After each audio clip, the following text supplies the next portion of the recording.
നിലത്ത് കിടക്കുകയാണ് വിഷ്ണു. മൂക്കിൽ കൂടിയും വായിൽ കൂടിയും ചോര വരുന്നുണ്ട്. ആരൊക്കെയോ അവനെ നന്നായിട്ട് പെരുമാറിയിട്ടുണ്ടെന്ന് അവനെ കാണുമ്പോൾ തന്നെ എല്ലാവർക്കും മനസ്സിലാകും. കിടക്കുന്ന അവനെയും അവന്റെ മുൻപിൽ ഉഷിരോടെ നിൽക്കുന്ന 3 ആൺപിള്ളേരെ നോക്കി നിന്നുപോയി അവിടെയുള്ള നാട്ടുകാർ. ദേവനാണെങ്കിൽ അവരെ അവിടെ കണ്ടതിലുള്ള അതിശയത്തോടെ നിൽക്കുകയായിരുന്നു. ചാർലി മോനെ, എന്താ എന്താ സംഭവിച്ചത്? നിങ്ങൾ എപ്പോ വന്നു? അയാൾ ഓടിച്ചെന്ന് ചാർലിയോട് ചോദിച്ചു. അയാൾ അങ്ങനെ ചോദിക്കുന്നത് കേട്ടതും അവൻ ആദ്യം നോക്കിയത് ഷീതുവിന്റെ മുഖത്തേക്കാണ്. ഞങ്ങളിപ്പോൾ വന്നതേ ഉള്ളൂ അങ്കിൾ. അവൻ അത് പറഞ്ഞതും ദേഷ്യത്തോടെ ഷീതുവിന്റെ മുഖത്തേക്ക് നോക്കിയാണ്. കണ്ട് ദേവൻ തിരിഞ്ഞ് അവളെ ഒന്ന് നോക്കി. എന്താ മോനെ, എന്താ സംഭവിച്ചത്? ഇവനെന്താ ഇങ്ങനെ? അയാൾ വീണ്ടും ചോദിച്ചു. ദേ അവളോട് ചോദിച്ചു നോക്ക്. ഷീതുവിനെ നോക്കി അവൻ കുറച്ച് കടുപ്പിച്ച് പറഞ്ഞു. അത് കേട്ടതും അവൾ സങ്കടത്തോടെയും പേടിയോടെയും അവനെ നോക്കി. അവൾ അങ്ങനെ പേടിച്ച് നിൽക്കുന്നത് കണ്ട് ദേവൻ ചാർലി ഒന്ന് നോക്കി. ശേഷം ആവലാതിയോടുകൂടി അവളുടെ അടുത്തേക്ക് നടന്നു. പെൺപിള്ളേര് സെറ്റെല്ലാം അന്തം വിട്ട് കുന്തം വിഴുങ്ങിയതുപോലെ നിൽക്കുകയാണ്. ആർക്കും കാര്യങ്ങൾ എന്താണെന്ന് ഒന്നും മനസ്സിലായില്ല. മോളെ, എന്താ മോളെ സംഭവിച്ചത്? ചാർലി എന്താ മോളോട് ദേഷ്യത്തോടെ? ഇവൻ അവളോട് ചോദിക്കുന്നത് കേട്ടതും അവൾ എല്ലാവരെയും ഒന്ന് നോക്കി. എന്താണേലും കാര്യം പറയും മോളെ, പറഞ്ഞാലല്ലേ ഞങ്ങൾ അറിയുള്ളൂ. ഇവ മോളോട് എന്തേലും പറഞ്ഞോ? മുത്തശ്ശിയും അവളെ നോക്കി ചോദിച്ചു. എന്നാൽ അവരോടൊക്കെ എങ്ങനെയാണ് കാര്യങ്ങൾ പറയേണ്ടതെന്ന് അവൾക്ക് അറിയില്ലായിരുന്നു. വാസുദേവനും ഗോവിന്ദനും ആകെ വല്ലാതെയായി. അവൾ തങ്ങളുടെ പേര് പറയുമോ എന്ന് അവർ ഭയപ്പെട്ടു. അവളാണെങ്കിൽ അവരെ രണ്ടുപേരും ഒന്ന് നോക്കുകയും ചെയ്തിട്ടുണ്ടായിരുന്നു. കാര്യം പറ മോളെ, എങ്കിലല്ലേ നമുക്ക് എന്തെങ്കിലും ചെയ്യാൻ പറ്റുമോ? പെട്ടെന്ന് ഗോവിന്ദൻ അവളെ നോക്കി പറഞ്ഞതും അയാൾ ഒന്നും അറിയാതെ സംസാരിക്കുന്നത് കണ്ട് ഷീതുവിൻ്റെ നെറ്റി ചുളിഞ്ഞു. ചാർലി അയാളെ കൊല്ലാനുള്ള ദേഷ്യത്തോടെ അയാളുടെ മുഖത്തേക്ക് നോക്കി. അവൻ്റെ ഭാവമാറ്റം കണ്ടതും അയാൾ പെട്ടെന്ന് തന്നെ സൈലൻ്റ് ആയിപ്പോയി. ഇതാരാ ഈ 3 പേര്? ഈ നാട്ടിലെങ്ങും കണ്ടിട്ടില്ലല്ലോ. അവരെ കണ്ടതും ആകാശ സംശയത്തോടെ ആരോടെന്നില്ലാതെ ചോദിച്ചു. ഇതാ ഞങ്ങളുടെ ചേച്ചിയുടെ ഭർത്താവും സഹോദരങ്ങളും. നിനക്കറിയില്ലേ ഞങ്ങളുടെ ഷീതു ചേച്ചിയെ? ആര്യ അവനെ നോക്കി ചോദിച്ചു. ഇപ്പം എനിക്ക് മനസ്സിലായി, ദേവനങ്കളുടെ കാണാതെ പോയ മോളല്ലേ? എൻ്റെ ചേച്ചിയുടെ വീട്ടിൽ വന്നിട്ടുണ്ടായിരുന്നു ഡ്രസ്സോ മറ്റോ തയ്പ്പിക്കാൻ. ദേ ഇവളും കൂടെ ഉണ്ടായിരുന്നല്ലോ. അവൻ അവരെ നോക്കി പറഞ്ഞതും അവരാണെന്നുള്ള അർത്ഥത്തിൽ തലയാട്ടി. ഓ, എന്ത് ചന്താ 3 പേരെയും കാണാൻ. 3 സിംഹങ്ങൾ വന്ന് നിൽക്കുന്നത് പോലെയുണ്ട്. അവൻ അവരെ 3 പേരെ നോക്കിക്കൊണ്ട് പറഞ്ഞു. അവര് സിംഹങ്ങളല്ലടാ, പുലികളാ. പുലിക്കളത്തിലെ പുലികൾ. വീണ പറഞ്ഞു. പുലിക്കളത്തിലെ പുലികളോ? അവൻ സംശയത്തോടെ ചോദിച്ചു.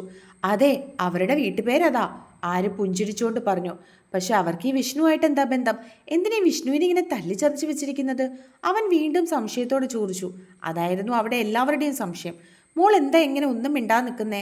തൻ്റെ അച്ഛൻ്റെ മുഖത്തേക്ക് നോക്കി നിൽക്കുന്ന ഷീതുവിനെ നോക്കി അയാൾ വീണ്ടും ചോദിച്ചു. അവളൊന്നും പറയില്ല അച്ഛാ. അവളിനി ആരെന്തൊക്കെ ചെയ്താലും പറഞ്ഞാലും അവൾ ഇനി ഒരു അക്ഷരം അവർക്കെതിരെ മിണ്ടില്ല. അവൾ അങ്ങനെ ആയിപ്പോയി. ഇനി ഒരിക്കലും അത് മാറാനും പോകുന്നില്ല. എനിക്കതിലൊരു വിശ്വാസവുമില്ല. ചാർലി ദേഷ്യത്തോടെ അയാളെ നോക്കി. അത് കേട്ട് അവൾ കണ്ണുകൾ നിറച്ചുകൊണ്ട് അവൻ്റെ മുഖത്തേക്കൊന്ന് നോക്കിയതല്ലാതെ ഒന്നും തന്നെ മറുപടി പറഞ്ഞില്ല. ചീത്തു, ആളുകളെ വകഞ്ഞു മാറ്റി അങ്ങോട്ടേക്ക് വന്ന ഈസു അവളെ നോക്കി വിളിച്ചതും അവൾ പെട്ടെന്ന് ഞെട്ടി ആ സൈഡിലേക്ക് നോക്കി. ഷിശുവിൻ്റെ കയ്യിലിരിക്കുകയാണ് ഈസു. അവളുടെ കയ്യിലിരുന്നു കൊണ്ടാണ് കുഞ്ഞു വിളിച്ചത്. ഷീതു കുഞ്ഞിനെ അവളുടെ കയ്യിൽ നിന്നും വാങ്ങി. എന്താ ചേച്ചി സംഭവിച്ചത്? ഋഷു അവളുടെ അടുത്തേക്ക് വന്നുകൊണ്ട് ചോദിച്ചു. ഋഷു മാത്രമല്ല, ചാർലിയുടെ പപ്പയും മമ്മിയും ഒക്കെ ഉണ്ടായിരുന്നു. ഞാൻ പറയാം. എല്ലാവരുടെയും ചോദ്യത്തിന് മുൻപിൽ പകച്ചു നിൽക്കുന്ന ഷീതുവിനെ ദേഷ്യത്തോടെ ഒന്ന് നോക്കിയതിനു ശേഷം ചാർലി എല്ലാവരെയും നോക്കി പറഞ്ഞു. വാസുദേവനും ഗോവിന്ദനും ആകെ വിറങ്ങലിച്ച് നിൽക്കുകയാണ്. ഒരിക്കലും തങ്ങൾ പിടിക്കപ്പെടില്ല എന്നാണ് അവർ കരുതിയിരുന്നത്. എന്നാൽ ഇങ്ങനൊരു ട്വിസ്റ്റ് അവരും പ്രതീക്ഷിച്ചിരുന്നില്ല. ചാർലിയും കൂട്ടരും നാളെ വരുള്ളൂ എന്നാണ് അവരും കരുതിയത്. ചാർലി അങ്ങനെ പറയുന്നത് കേട്ടതും എല്ലാവരുടെയും ശ്രദ്ധ അവനിലേക്കായി. അവർ സർപ്രൈസ് ആയിട്ട് അങ്ങോട്ടേക്ക് വന്നപ്പോൾ അവർ കണ്ട കാഴ്ചയും എല്ലാം അവൻ എല്ലാവരും കേൾക്കെ തന്നെ പറഞ്ഞു. അത് കേട്ട് പകച്ചു നിൽക്കുകയാണ് എല്ലാവരും. അവിടെ ഉണ്ടായിരുന്ന നാട്ടുകാർ അങ്ങോട്ടും ഇങ്ങോട്ടും സംസാരിക്കാൻ തുടങ്ങി. ചാർലിയുടെ മമ്മിയാണെങ്കിൽ എല്ലാം കേട്ട് നെഞ്ചിൽ കൈവച്ച് കരഞ്ഞു. ഒരു പക്ഷെ നാളെയാണ് അവർ വന്നിരുന്നെങ്കിൽ, അല്ലെങ്കിൽ ഒരു നിമിഷം ഒന്ന് വൈകിപ്പോയിരുന്നെങ്കിൽ ചിലപ്പോൾ അവളെ ജീവനോട് കിട്ടുകയില്ലായിരുന്നു എന്ന് അവരെല്ലാവരും ചിന്തിച്ചു. മുത്തശ്ശിയുമാകെ ഷോക്കായിപ്പോയി. നാഗമഠത്തിൽ കയറി വിഷ്ണു കളിക്കുമെന്ന് അവർക്കും വിശ്വസിക്കാൻ കഴിയുന്നുണ്ടായിരുന്നില്ല. അങ്ങനെ വിഷ്ണുവിനെ മാത്രം കുറ്റം പറയാൻ വരട്ടെ, ഇവളും അത്ര മോശമൊന്നും അല്ലല്ലോ. പെട്ടെന്നൊരു സ്ത്രീ ശബ്ദം കേട്ടതും എല്ലാവരുടെയും ശ്രദ്ധ അങ്ങോട്ടേക്ക് പോയി. സനൂഷേ, നീ ഒന്നും മിണ്ടാതിരുന്നേ. വെറുതെ ഈ സമയത്ത് അനാവശ്യം പറയാൻ നിൽക്കരുത്. അവളുടെ അമ്മ അവളെ വിലക്കിക്കൊണ്ട് പറഞ്ഞത് അനാവശ്യമൊന്നുമല്ല, കാര്യം തന്നെയാണ്. അങ്ങനെ ഒരാളെ മാത്രം കുറ്റം പറയാൻ പറ്റില്ലല്ലോ. അവൻ വിളിച്ചപ്പോൾ ഇവൾ അങ്ങോട്ടേക്ക് കയറി കൊടുത്തതാണോ എന്ന് ആർക്കറിയാം. സനൂഷ പറഞ്ഞ് അവസാനിപ്പിച്ചതും ആരുടെയോ കൈകൾ അവളുടെ കവിളിൽ ആഞ്ഞു പതിഞ്ഞിരുന്നു. അത് കണ്ടതും എല്ലാവരും അത് അവൾക്ക് അത്യാവശ്യമാണെന്നുള്ള രീതിയിൽ അവളെ നോക്കി. സനൂഷയാണെങ്കിൽ കവിളത്ത് കൈവച്ചുകൊണ്ട് തൻ്റെ മുൻപിൽ നിൽക്കുന്നവളെ നോക്കി. ഇനി മേലാൽ എൻ്റെ ചേച്ചിയെ പറ്റി അനാവശ്യം പറഞ്ഞ ഇപ്പോൾ ഇവൻ ചോരൊലിപ്പിച്ച് കിടക്കുന്നത് പോലെ നീയും കിടക്കും. അവൾക്ക് നേരെ ചൂണ്ടുവിരൽ ചൂണ്ടി ദേഷ്യത്തോടെ സോണി പറഞ്ഞു. സനൂഷയാണെങ്കിൽ അമർഷത്തോടെയും ദേഷ്യത്തോടെയും സോണിയുടെ മുഖത്തേക്ക് നോക്കി. ഞാൻ അവളെ പറഞ്ഞപ്പോൾ നിനക്കെന്തിനാ പൊള്ളുന്നത്? അതിന് നീ ഇവളുടെ ആരാ? ഞാൻ സത്യം തന്നെയാ പറഞ്ഞത്. സനൂഷ വാശിയോടെ അവളെ നോക്കി വീണ്ടും പറഞ്ഞു. ഈ നിൽക്കുന്നത് എൻ്റെ ചേച്ചിയാ. ഒരമ്മയുടെ വയറ്റിൽ നിന്നാ ഞങ്ങൾ വന്നത്. അതിൽ കൂടുതൽ അവകാശങ്ങളൊന്നും നിനക്കറിയേണ്ട കാര്യമില്ലല്ലോ. അവൾ തിരികെ പറഞ്ഞു. അത് കേട്ടതും ഷീതു നിറക്കണ്ണുകളോടെ അവളെ നോക്കി. ഞാൻ പറഞ്ഞതിൽ എന്ത് തെറ്റാ ഉള്ളത്? ഇവൻ അവളോട് അങ്ങനെ പെരുമാറിയെങ്കിലും ഇവളും അതിന് നിന്നുകൊടുത്തിട്ടായിരിക്കും. സനൂഷ വീണ്ടും ദേഷ്യം അടക്കാൻ കഴിയാതെ അവളെ കുറ്റപ്പെടുത്തിക്കൊണ്ടിരുന്നു. സനൂഷ! ഷീതു വിളിച്ചതും അവൾ എന്താണെന്നുള്ള അർത്ഥത്തിൽ അവളുടെ മുഖത്തേക്ക് നോക്കി. അത്രയും നേരം മിണ്ടാതിരുന്ന അവൾ പെട്ടെന്ന് അവളെ ദേഷ്യത്തോടെ വിളിച്ചതും എല്ലാവരുടെയും ശ്രദ്ധ അവളിലേക്കായി. ആവശ്യമില്ലാത്ത കാര്യം നീ പറയരുത്.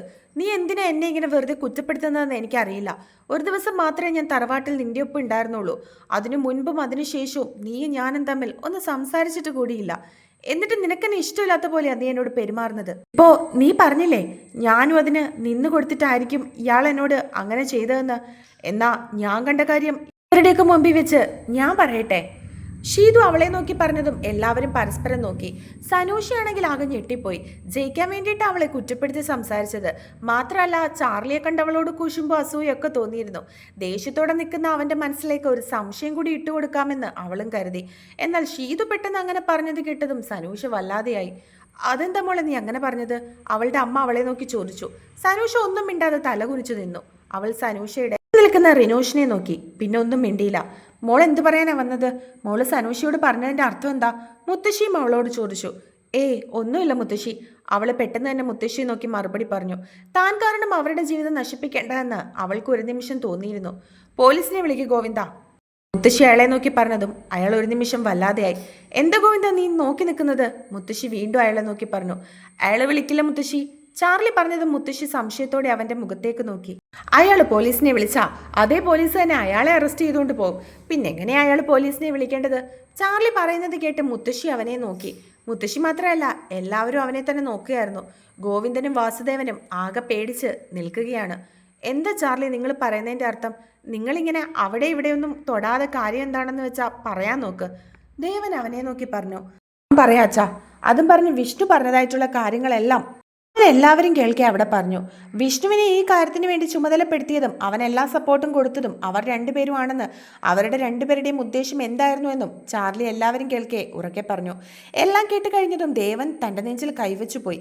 മുത്തശ്ശിക്കാണെങ്കിൽ എന്ത് ചെയ്യണമെന്ന് പോലും മനസ്സിലായില്ല. തൻ്റെ രണ്ടു മക്കൾ സ്വത്തുക്കൾക്ക് വേണ്ടി ഇങ്ങനെയൊക്കെ ചെയ്തു കൂട്ടുമെന്ന് അവർക്ക് വിശ്വസിക്കാൻ കഴിഞ്ഞില്ല. അവരുടെ ഭാര്യമാരുടെ അവസ്ഥയും മറിച്ചായിരുന്നില്ല. മുത്തശ്ശി പെട്ടെന്ന് വീഴാനായിട്ട് പോയതും ആരോ അവരെ പിടിച്ചു നിർത്തി. ശേഷം ഒരു കസേര കൊണ്ടുവന്ന് അതിലേക്ക് അവരെ ഇരുത്തി. പെൺപിള്ളേരെല്ലാവരും പരസ്പരം നോക്കുകയാണ്, നന്ദ ഉൾപ്പെടെ. തങ്ങളുടെ അച്ഛന്മാർ രണ്ടുപേരും അങ്ങനെയൊക്കെ ചെയ്യുമെന്ന് അവർക്കും വിശ്വസിക്കാൻ പറ്റിയിരുന്നില്ല. ഞാൻ പറഞ്ഞതൊക്കെ സത്യമാണോടോ? നിനക്ക് എൻ്റെ പെണ്ണിനെ ഉപദ്രവിക്കാൻ കൂട്ടുനിന്നത് അവർ രണ്ടുപേരും അല്ലേ? ചാർലി അവൻ്റെ തലമുടിയിൽ പിടിച്ച് അമർത്തിക്കൊണ്ട് ചോദിച്ചു. എന്നെ ഇനി ഒന്നും ചെയ്യല്ലേ. പറഞ്ഞതൊക്കെ ശരി തന്നെയാ. എനിക്കെല്ലാം സപ്പോർട്ട് ചെയ്തത് ഈ രണ്ടുപേരുവാ. ഇവളെ ഇവിടെ നിന്ന് കൊണ്ടുപോകണമെന്നും കൊല്ലണമെന്നും പറഞ്ഞ് ഇവരെ കൊട്ടേഷൻ തന്നിരുന്നു. ഇവരെ മാത്രമല്ല. അവൻ പറഞ്ഞുകൊണ്ട് ദേവന്റെ മുഖത്തേക്ക് നോക്കി. ദേവനെല്ലാം കേട്ട് ഞെട്ടി നിൽക്കുകയാണ്. ദേവൻ സാറിനെയും പിന്നെ ഇവരുടെ മകളെയും അങ്ങനെ സ്വത്തുക്കൾക്ക് അവകാശികളായി ആരൊക്കെ വരാൻ സാധ്യതയുണ്ടോ അവരെയൊക്കെ ഇല്ലാതാക്കണമെന്ന് എന്നോട് പറഞ്ഞത് ഇവർ രണ്ടുപേരുവാ. ഇവർ തന്ന ധൈര്യത്തിന്റെ പുറത്താ ഞാൻ നാഗമഠത്തിലെ പെണ്ണിനെ. അവൻ ബാക്കി പറയാതെ നിർത്തി. മുത്തശ്ശി കേട്ടല്ലോ സത്യങ്ങളൊക്കെ. അച്ഛാ, അച്ഛനിപ്പോൾ മനസ്സിലായി കാണുമല്ലോ എന്താ സത്യമെന്ന്. എന്തുകൊണ്ടാണ് ഇവള് വാതുറന്നൊന്നും പറയാത്തതെന്ന്. അങ്ങനെ ഇവള് സത്യങ്ങൾ പറഞ്ഞാൽ അതിന്റെ പുറകെ ചെറിയച്ചന്മാർ തന്നെയാണ് ഇതൊക്കെ ചെയ്തു കൂട്ടിയെന്ന് അവൾക്ക് പറയേണ്ടി വരും. ചാർലി അവളെ നോക്കി ദേഷ്യത്തോടെ പറഞ്ഞതും അവൾ ഒന്നും മിണ്ടിയില്ല. ഈ കേട്ടതൊക്കെ സത്യമാണോ മോളെ? മുത്തശ്ശി പാതി ചത്തതിന് തുല്യമായി. എങ്കിലും അത് സത്യമാണോ എന്നറിയാനും അവളുടെ നാവിൽ നിന്നും അത് കേൾക്കാനും വേണ്ടി അവർ സംശയത്തോടെ അവളോട് ചോദിച്ചു. സത്യം മുത്തശ്ശി, ചെറിയച്ചന്മാരങ്ങനെ ചെയ്യുമെന്ന് ഞാനും പ്രതീക്ഷിച്ചില്ല. ഞാൻ ചെറിയച്ചന്മാരുടെ മുമ്പിൽ കരഞ്ഞു പറഞ്ഞിട്ടും ഒരു ദയയും അവർക്ക് എന്നോട് ഉണ്ടായില്ല. എൻ്റെ അച്ഛൻ്റെ സ്ഥാനത്താണ് ഞാൻ അവരെ രണ്ടുപേരെയും കണ്ടത്. ഞാൻ അവരുടെ മകളുടെ സ്ഥാനത്തല്ലേ. എന്നിട്ടും ഇയാളുടെ മുൻപിലേക്ക് എന്നെ എറിഞ്ഞു കൊടുക്കുകയായിരുന്നു ഇവർ രണ്ടുപേരും. അവൾ കരഞ്ഞുകൊണ്ട് പറഞ്ഞു. പോലീസിനെ വിളിക്കുക. എല്ലാം കേട്ട് കഴിഞ്ഞത് മുത്തശ്ശി അവിടെ ഉണ്ടായിരുന്ന ഒരാളെ നോക്കി പറഞ്ഞു. അത് ദൈവമേ, മക്കള്? അയാൾ സംശയത്തോടെ അവരോട് ചോദിച്ചു. മക്കളാണെങ്കിലും മരുമക്കളാണെങ്കിലും തെറ്റ് ചെയ്തവരെല്ലാം ദേവമ്മയുടെ മുൻപിൽ ഒന്നാണ്. തെറ്റ് ചെയ്തവർ ശിക്ഷ അനുഭവിക്കുക തന്നെ ചെയ്യണം. അവർ ദേഷ്യത്തോടെ പറഞ്ഞു. അവരെ ധിക്കരിക്കാൻ ആർക്കും തന്നെ അവിടെ ധൈര്യമുണ്ടായിരുന്നില്ല. അതുകൊണ്ട് തന്നെ അയാളൊന്ന് തലയാട്ടിയതിനു ശേഷം പോലീസിനെ വിവരം അറിയിച്ചു. അമ്മേ, അവർ രണ്ടുപേരും മുത്തശ്ശിയുടെ അടുത്തേക്ക് ചെന്ന് കാര്യം പറയാനായി തുടങ്ങി. എന്നാൽ അതൊന്നും കേൾക്കാൻ താല്പര്യമില്ലാത്തതുപോലെ മുത്തശ്ശി കൈകൾ ഉയർത്തി അവരെ തടഞ്ഞു. എനിക്കൊന്നും കേൾക്കണ്ട. ഞാൻ നിങ്ങളെ 3 പേരെയും ഒരുപോലെ തന്നെയാണ് കണ്ടത്. എനിക്ക് വിവാഹം കഴിക്കാത്ത ദേവനോട് ഒരു വാത്സല്യം ഉണ്ടായിരുന്നു, അത് ശരിയാ.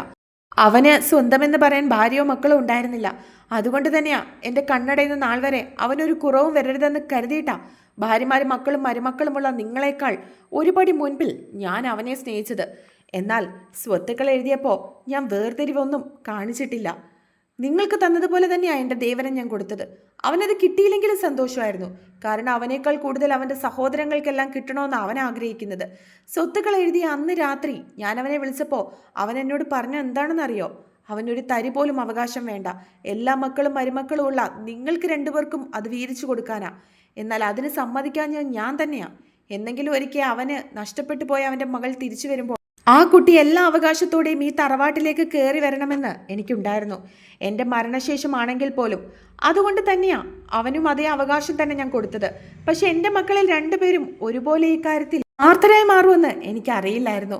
നിങ്ങളുടെ സഹോദരനെ നിങ്ങൾ സ്നേഹിക്കുമെന്നാണ് ഞാൻ കരുതിയത്. പക്ഷേ ഇന്നെനിക്കൊരു കാര്യം മനസ്സിലായി. എൻ്റെ ദേവൻ ഇവിടെ ഒരു അവകാശവും ഇല്ലാതായാൽ എൻ്റെ കാലശേഷം അവനെ കൊന്നു കളയാൻ പോലും നിങ്ങൾ മടിക്കില്ല. അങ്ങനെയുള്ള 2 മക്കളെ എനിക്കിനി വേണ്ട. അവർ ദേഷ്യത്തോടെ അവരെ നോക്കി പറഞ്ഞു. അവർ 2 പേരും തൻ്റെ ഭാര്യമാരുടെയും മക്കളുടെയും മരുമക്കളുടെയും മുഖത്തേക്ക് നോക്കി. സനൂഷയാണെങ്കിൽ ഒന്നും മിണ്ടാതെ നിൽക്കുകയായിരുന്നു. എന്നാൽ ബാക്കിയുള്ളവർ അറപ്പോടെയും വെറുപ്പോടെയുമാണ് അവരെ 2 പേരെയും തിരികെ നോക്കിയത്. തങ്ങളുടെ ഭർത്താക്കന്മാരും അച്ഛന്മാരും ഇത്രയും തരം താഴ്ന്ന പ്രവൃത്തികൾ, അതും ഒരു പെണ്ണിനെ നശിപ്പിക്കാൻ കൂട്ടുനിൽക്കുമെന്ന് അവർക്ക് വിശ്വസിക്കാൻ കഴിയുന്നുണ്ടായിരുന്നില്ല. ഗോവിന്ദൻ നേരെ പോയത് ഷീതുവിൻ്റെ അടുത്തേക്കാണ്. മോളെ, ഈ ഒരു തവണത്തേക്ക് മോള് ചെറിയച്ചന്മാരോട് ക്ഷമിക്കണം. ഞങ്ങൾക്കൊരു അബദ്ധം പറ്റിപ്പോയി. പണത്തിനോട് കുറച്ച് ആഗ്രഹം തോന്നിപ്പോയി. ഇനി ഒരിക്കലും ഞങ്ങളുടെ ഭാഗത്തുനിന്ന് ഇങ്ങനെയൊന്നും ഉണ്ടാവില്ല. മോള് പറഞ്ഞാൽ മുത്തശ്ശിയും ഇവിടെയുള്ളവരൊക്കെ കേൾക്കും. ഗോവിന്ദൻ അവളുടെ മുൻപിൽ കൈകൂപ്പി. അവൾ ഒന്നും മിണ്ടാതെ ചുറ്റിനും നോക്കി. ചാർലി ഇപ്പോഴും തന്നെ അമർഷത്തോടെ നോക്കുകയാണ്. ചെറിയച്ചാ, ഞാനൊരു അനാഥയായിട്ടാ ജനിച്ചത്. ജീവിച്ചതും വളർന്നതും ഒക്കെ തന്നെ അനാഥയായിട്ടാ. ഞാൻ ഒരിക്കലും എൻ്റെ സ്വപ്നത്തിൽ പോലും കരുതിയിരുന്നതല്ല എൻ്റെ അച്ഛനെയും അമ്മയും കൂടപ്പിറപ്പുകളൊക്കെ കാണാൻ കഴിയുമെന്ന്. പ്രതീക്ഷിക്കാത്തൊരു ദിവസം എൻ്റെ അച്ഛനാണെന്ന് ഈ മനുഷ്യൻ പറഞ്ഞപ്പോൾ എനിക്ക് ഈ ലോകം കീഴടക്കിയ സന്തോഷമായിരുന്നു. ആദ്യമായിട്ട് അച്ഛ എന്ന് എൻ്റെ നാവ് കൊണ്ട് വിളിച്ചപ്പോൾ ഞാൻ എന്തുമാത്രം ആഗ്രഹിച്ചിരുന്ന ഒരു കാര്യമാണെന്നറിയോ നടന്നത്. എൻ്റെ അച്ഛൻ ഇവിടെ എനിക്ക് മുത്തശ്ശിയും ചെറിയച്ഛന്മാരും ചെറിയമ്മമാരും അനിയത്തിമാരും ചേട്ടന്മാരും ഒക്കെ ഉണ്ടെന്ന് വിശേഷങ്ങൾ പറയുമ്പോൾ ഞാൻ നിങ്ങളെയൊക്കെ കാണാൻ ഒരുപാട് ആഗ്രഹിച്ചിട്ടുണ്ട്. ഒരുപാട് പ്രതീക്ഷയോടെയും ആഗ്രഹങ്ങളോടെയും സ്വപ്നങ്ങളോടെയൊക്കെ കൂടിയാ എൻ്റെ അച്ഛൻ്റെ കൈപിടിച്ച് ഞാൻ ഈ തറവാട്ടിലേക്ക് വന്നത്. ഈ തറവാട്ടിലെ വസ്തുക്കളും പണവും പദവിയും ഒന്നും തന്നെ ഞാൻ ആഗ്രഹിച്ചിട്ടില്ല. നിങ്ങളെയൊക്കെ ഒന്ന് കാണണം. നിങ്ങളുടെ ഒപ്പം 2 ദിവസമെങ്കിൽ 2 ദിവസം ഇവിടെ കഴിയണം. ബന്ധങ്ങളുടെ വില എന്താണെന്ന്, സന്തോഷം എന്താണെന്ന് എനിക്കറിയണം. ഇതൊക്കെയായിരുന്നു എൻ്റെ മനസ്സിലുണ്ടായിരുന്നത്. അല്ലാതെ ഇവിടുത്തെ സ്വത്തുക്കൾ വേണമെന്നോ ഇവിടുത്തെ അവകാശം വേണമെന്നോ ഞാൻ ആഗ്രഹിച്ചിട്ടില്ല. പക്ഷെ ഒരിക്കൽ പോലും കാണാത്ത എന്നെ നിങ്ങൾ ശത്രുവായിട്ടാണ് കണ്ടതെന്ന് എനിക്ക് അറിയില്ലായിരുന്നു. പ്രിയച്ചന്മാരെന്നാൽ അച്ഛന് തുല്യമാണെന്നാണ് ഞാൻ വിശ്വസിക്കുന്നത്. ഒരച്ഛന് തൻ്റെ മകളെ മറ്റൊരുത്തൻ്റെ കയ്യിൽ കടിച്ചു കീറാൻ ഇട്ടുകൊടുക്കാൻ കഴിയോ? എനിക്കറിയില്ല ചെറിയച്ച. ഞാൻ അങ്ങനെയല്ല പഠിച്ചത്. ഞാൻ അങ്ങനെയല്ല മനസ്സിലാക്കിയിട്ടുള്ളത്. കരഞ്ഞു പറഞ്ഞില്ലേ ഞാൻ ഇയാളുടെ കയ്യിൽ എന്നെ കൊടുക്കരുതെന്ന്? എനിക്കൊന്നും വേണ്ടെന്ന് ഞാൻ നിങ്ങളോട് പറഞ്ഞില്ലേ? ഞാൻ ജീവനോടെ ഉണ്ടായാൽ എൻ്റെ അച്ഛൻ്റെ സ്വത്തുക്കളും നിങ്ങൾക്ക് കിട്ടില്ല എന്ന് കരുതിയിട്ടല്ലേ എന്നെ കൊല്ലാനും ഇയാളുടെ ആഗ്രഹം സാധിക്കാനും എന്നെ ഇയാളുടെ കയ്യിലേക്ക് വെച്ചു കൊടുത്തത്? ഇവരൊക്കെ വന്നില്ലായിരുന്നെങ്കിൽ ഒരു നിമിഷം മാനം നഷ്ടപ്പെട്ടു പോയ ഒരു പെണ്ണിനെ പോലെയോ അല്ലെങ്കിൽ ആരോ കൊന്നിട്ട് പോയ ഒരു പെണ്ണിനെ പോലെയോ തീർന്നു പോവില്ലായിരുന്നോ എൻ്റെ ജീവിതം? ഈ നിൽക്കുന്ന നന്ദയ്ക്കോ സനൂഷയ്ക്കോ അതും അല്ലെങ്കിൽ ചെറിയച്ചന്മാരുടെ മരുമക്കൾക്കോ ആണ് ഈ അവസ്ഥ ഉണ്ടായിരുന്നെങ്കിൽ നിങ്ങൾ 2 പേരും ഇയാളെ വെറുതെ വെച്ചേക്കുമായിരുന്നോ? നിങ്ങളുടെ ധൈര്യത്തിലല്ലേ ഇയാളെന്നെ കയറി പിടിച്ചത്, എന്നെ ഉപദ്രവിക്കാൻ ശ്രമിച്ചത്? അവൾ കരഞ്ഞുകൊണ്ട് അയാളുടെ മുഖത്തേക്ക് നോക്കി. അവൾ ചോദിച്ച ചോദ്യങ്ങൾക്കൊന്നും തന്നെ അവർക്ക് മറുപടി ഉണ്ടായിരുന്നില്ല. അവൾ ഇത്രയും പറഞ്ഞ് അവസാനിപ്പിച്ചപ്പോൾ എല്ലാവരും സങ്കടത്തോടെ അവളെ നോക്കുകയായിരുന്നു. ഒരുപാട് പ്രതീക്ഷയോടെയാണ് ആ പെണ്ണ് തൻ്റെ അച്ഛൻ്റെ തറവാട്ടിലേക്ക് വന്നത്. എന്നാൽ തൻ്റെ അച്ഛൻ്റെ ആൾക്കാർ തന്നെ തന്നോട് അങ്ങനെ പെരുമാറിയതിൽ അവൾ എത്രത്തോളം സങ്കടപ്പെടുന്നുണ്ടെന്ന് എല്ലാവർക്കും മനസ്സിലായി. ഒരു പ്രതീക്ഷ എന്ന പോലെ അവർ 2 പേരും അവരുടെ ചേട്ടൻ്റെ അടുത്തേക്ക് നടന്നു, ദേവന്റെ അടുത്തേക്ക്. ഏട്ടാ. ദേവന്റെ കൈകൾ രണ്ടും കൂട്ടിപ്പിടിച്ചുകൊണ്ട് ഗോവിന്ദൻ അയാളെ നോക്കി വിളിച്ചു. എൻ്റെ സഹോദരങ്ങളായിട്ടല്ല, എൻ്റെ 2 മക്കളായിട്ടാണ് ഞാൻ നിങ്ങളെ കണ്ടിട്ടുള്ളത്. നിങ്ങൾക്ക് അങ്ങനെ ഒരു ആഗ്രഹം ഉണ്ടായിരുന്നെങ്കിൽ എന്നോടൊരു വാക്ക് പറഞ്ഞുകൂടായിരുന്നോ? ഞാൻ തരുമായിരുന്നല്ലോ എൻ്റെ സ്വത്തുക്കളും മുഴുവൻ. ദേവന്റെ കണ്ണുകൾ നിറഞ്ഞു. തങ്ങൾ രണ്ടുപേരും ചെയ്തു കൂട്ടിയതെല്ലാം തെറ്റാണെന്ന് അവർക്ക് മനസ്സിലായി. രണ്ടുപേരും ഒരുപോലെ ദേവന്റെ കാലിൽ വീണു. അയാളുടെ കാലിൽ കൂട്ടിപ്പിടിച്ചുകൊണ്ട് അവർ രണ്ടുപേരും പൊട്ടിക്കരഞ്ഞു. കണ്ടുനിന്ന എല്ലാവർക്കും ഒരുപോലെ സങ്കടവും അതുപോലെ തന്നെ ദേഷ്യവും തോന്നി. അപ്പോഴേക്കും പോലീസ് ജീപ്പ് അങ്ങോട്ടേക്ക് വന്നു. വിഷ്ണുവിനെ അവർ പോലീസ് ജീപ്പിലേക്ക് കയറ്റി. ഗോവിന്ദന്റെയും വാസുദേവന്റെയും കയ്യിൽ പിടിച്ച് അവരെയും പോലീസ് ജീപ്പിലേക്ക് കയറ്റാനായി തുടങ്ങി. രണ്ടുപേരും ആകെ തളർന്നു പോയിരുന്നു. പ്രതീക്ഷയോടെ എല്ലാവരുടെയും മുഖത്തേക്കൊന്ന് നോക്കി. എന്നാൽ ആരും ഒന്നും തന്നെ മിണ്ടിയില്ല. സർ, പോലീസ് ജീപ്പിന്റെ അടുത്തേക്ക് അവരെ കൊണ്ടെത്തിച്ചതും ദേവന്റെ വിളി വന്നിരുന്നു. പോലീസുകാരൻ തിരിഞ്ഞ് അയാളുടെ മുഖത്തേക്ക് നോക്കി.